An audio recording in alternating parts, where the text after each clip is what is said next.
لوگ نشہ کرتے کرتے 5 میں سے 4 ویسے ہی رہتے ہیں جیسے کہ وہ تھے، 5 میں سے 1 نشہ کرتے کرتے ویسا نہیں رہتا جیسا کہ وہ تھا، 5 میں سے 1 نشہ کرتے کرتے جھوٹ بولنے لگتا ہے،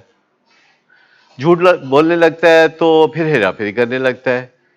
پھر وعدہ خلافی کرنے لگتا ہے، کہتا ہے جی میں اے کام کراں گا، پھر وہ نہیں کرتا، کہتا ہے اللہ دی قسمیں کراں گا، پھر نہیں کرتا۔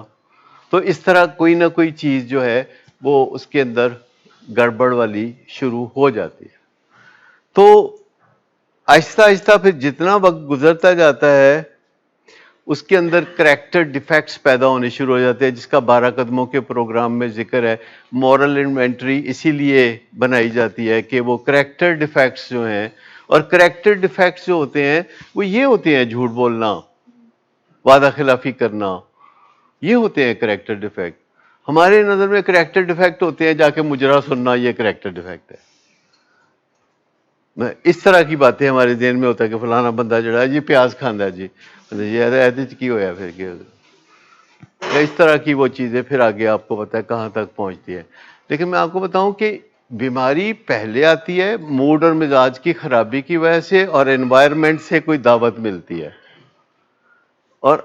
آپ کے جگر کے ٹکڑے ہیں، آپ انہیں ریکلیم کرنا چاہتے ہیں، آپ اس پہ سرمایہ کاری کرتے ہیں، وقت دیتے ہیں، لیکن پھر سارے کیے کرائے پہ پانی پھیر دیتے ہیں، سارے کیے کرائے پہ پانی پھیر دیتے ہیں۔ کوئی ایسی بات کر، تیرے ورگا تے ساڈے خاندان چ پیدا ہی کوئی نہیں سی ہوا، ساڈا خاندان تے سلطان ٹیپو دا خاندان ہے، مطلب کچھ نہ کچھ ایسی بات کہیں گے کہ جس سے اس کو دکھ پہنچے، کوئی نہ کوئی گل۔ جسٹ امیجن، مجھے ایک مریض نے بتایا کہ میں چھٹی کر کے جا رہا تھا تو میرے والد جو ہیں وہ بات کر رہے تھے محسن نواز صاحب سے، اور کہہ رہے تھے کہ محسن صاحب امید ہے جنی کتے والی اسی نال کیتی ہے نا، اے ہن ٹھیک رہے گا۔ Can you imagine